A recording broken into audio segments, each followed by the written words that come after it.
நீங்கள் கேட்கவிருப்பது பாத்துமாவின் ஆடு. எழுதியவர் வைக்கம் முகமது பஷீர். ஒலி வடிவில் வழங்குபவர் மணிமாறன். அத்தியாயம் 1. பாத்துமாவின் ஆடு. அதாவது பெண்புத்தி என்ற வேடிக்கை கதையை நான் இதில் சொல்லப் போகிறேன். நெடுங்காலமாக அலைந்து திரிந்த ஏகாந்த வாழ்க்கைக்குப் பிறகு மூக்கு நுனியில் கோபத்துடன் நான் வைக்கம் நகரை அடுத்த தலையோலப் பரம்பில் என் வீட்டுக்கு திரும்பி வந்தேன். ஆர்ப்பாட்டமான வரவேற்பு. எனக்கோ காரணமில்லாமல் கோபம் வந்து கொண்டிருந்தது. மனப்புகைச்சலுடன் அமர்ந்திருந்தேன். என் வீடு, இதில் நான் யாரை குறைப்பட்டுக் கொள்ள முடியும்? 10-15 வருடங்களாவது இருக்கும் நான் என் வீட்டில் வந்து இப்படி நிரந்தரமாக தங்கி. எப்போதாவது சில இரவுகளை மட்டும் இங்கே கழித்த ஞாபகங்கள் இருக்கின்றன. நான் மட்டும் தனியாக தங்கியிருப்பதற்கென்று வீட்டின் எதிரில் ரோட்டோரத்தில் ஓடு வேய்ந்த சிறு கட்டடம் இருந்தது. இதை கட்டும்போது நான் கல்லும் மண்ணும் சுமந்திருக்கிறேன். சிரமப்பட்டு உழைத்திருக்கிறேன். அழகுக்காகவும் அமைதியான சூழலுக்காகவும் இதில் நான் பல வேலைப்பாடுகளை செய்ததுண்டு.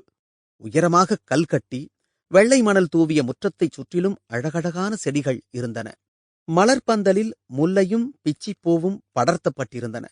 முற்றத்தின் ஓரங்களில் கொய்யா மரங்கள் வளர்ந்து கொண்டிருந்தன. குடிப்பதற்கும் குளிப்பதற்குமென அங்கே 2 குளங்களும் இருந்தன. என் உபயோகத்திற்கு மட்டும் ஒரு ஸ்பெஷல் கக்கூஸ். தோட்டம் நிறைய தென்னையும் வாழையும் மற்றும் பல வகையான விருட்சங்களையும் நட்டு வளர்த்தினேன்.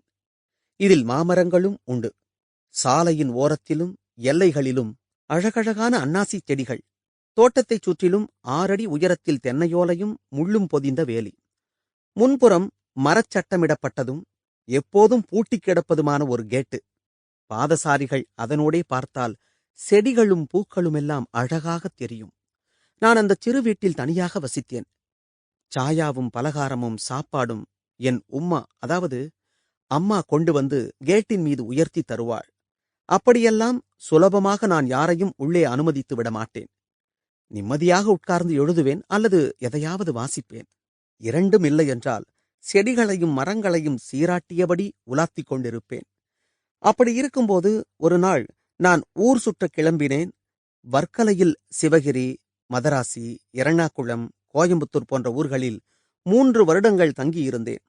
பிறகு உடம்புக்குச் சரியில்லாமல் போய் அமைதியை தேடி இங்கே திரும்பி வரும்போது நான் தங்கியிருந்த அந்த சிறு வீட்டை எனக்கு நேரே இளையவனான அப்துல் காதர் வாடகைக்கு விட்டிருந்தான். எக்சைஸ் இன்ஸ்பெக்டர் ராமன்குட்டி சமையல்காரனுடன் அங்கே நிம்மதியாக குடியிருந்தார்.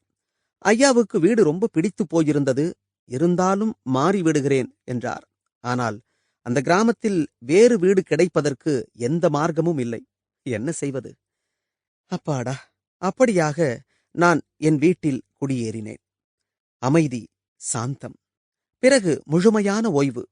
இதுதான் இப்போது எனக்கு தேவை. ஆரோக்கியத்தை மீட்டெடுக்க வேண்டும். மனதிற்கு சங்கடத்தை ஏற்படுத்தும் தொந்தரவுகளோ சத்தங்களோ எதுவும் இருக்கக்கூடாது. ஆனால் நான் தொந்தரவுகளின், ஆர்ப்பாட்டங்களின், சத்தங்களின் நடுவில்தான் இருந்தேன். நட்ட நடுவில். ஓலை வேய்ந்த 2 அறைகளும் ஒரு சமையலறையும் 2 வராந்தாக்களும் கொண்ட சிறு கட்டிடம்தான் என் வீடு. இதில் யாரெல்லாம் இருக்கிறார்கள் என்றா கேட்டீர்கள்?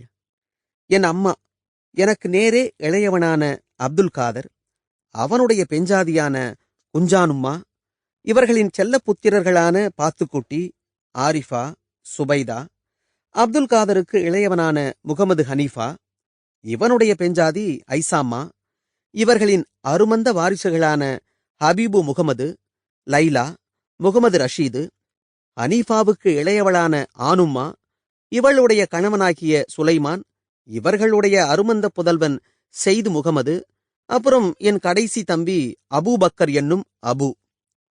மனிதர்களாக இவ்வளவு பேர்கள்தான். இன்னும் இருக்கின்றன மற்ற விஷயங்கள்.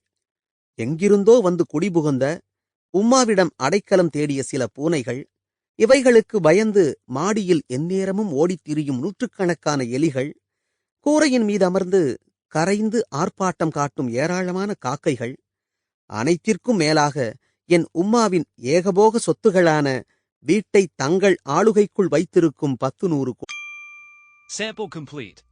Ready to continue?